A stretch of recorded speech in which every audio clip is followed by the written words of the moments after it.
Hi అండి, ఈరోజు మన రెసిపీ ఆలు బఠానీ కర్రీ, రైస్, చపాతీ, పుల్కా ఇలా ఎందులోకైనా సైడ్ డిష్గా చాలా టేస్ట్గా ఉంటుంది. సింపుల్ ఇంగ్రీడియంట్స్తో చేసుకోవడం కూడా చాలా ఈజీ.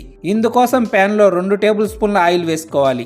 ఆయిల్ వేడయ్యాక అందులో 1/2 టీ స్పూన్ ఆవాలు, 1/2 టీ స్పూన్ జీలకర్ర వేసుకొని సన్నటి సెగ మీద ఒకసారి కలుపుకున్నాక అందులో 3 మీడియం సైజ్ ఆనియన్స్ను సన్నగా కట్ చేసి వేసుకోవాలి. అలాగే అందులో 2 పచ్చిమిర్చి చీలికలను ఇలాగ తుంచి వేసుకున్నాక అందులోనే గుప్పెడు కరివేపాకు రెమ్మలు కూడా వేసుకొని మంటను లో ఫ్లేమ్లో ఉంచి కలుపుకుంటూ ఫ్రై చేసుకోవాలి. ఆనియన్స్ కాస్త మెత్తబడి లైట్గా కలర్ చేంజ్ అయ్యాక అందులో 1 టేబుల్ స్పూన్ అల్లం వెల్లుల్లి పేస్ట్ వేసుకోవాలి.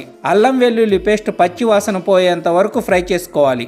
ఈ విధంగా ఫ్రై చేసుకున్నాక అందులో 200 గ్రాముల బంగాళదుంపల్ని చిన్న ముక్కలుగా కట్ చేసుకొని వేసుకోవాలి. అలాగే 2 మీడియం సైజు టమాటాలను కూడా కట్ చేసి వేసుకున్నాక అందులోనే ఒక చిన్న కప్పు పచ్చి బఠానీని కూడా వేసుకొని ఇప్పుడు 1/2 టీ స్పూన్ పసుపు, 1/2 టీ స్పూన్ సాల్ట్ కూడా వేసుకొని కలుపుకుంటూ ఫ్రై చేసుకోవాలి. మంటను మీడియం ఫ్లేమ్లో ఉంచి నెమ్మదిగా కలుపుకున్నాక మూత పెట్టి 5 నిమిషాల పాటు ఉడికించుకోవాలి.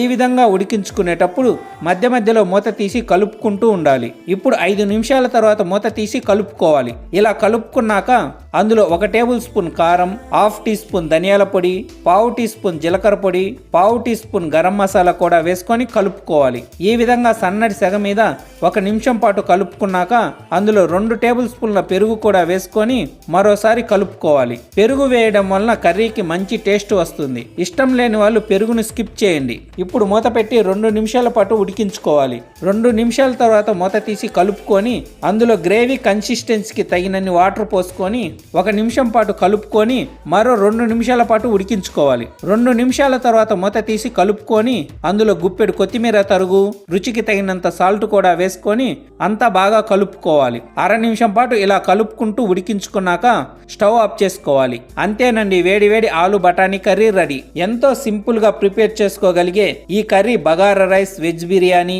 చపాతీ, పుల్కాలోకి సూపర్ గా ఉంటుంది. సో ఈ వీడియో నచ్చినట్లయితే లైక్ చేసి, షేర్ చేసి, సబ్స్క్రైబ్ చేసుకోండి. Thank you.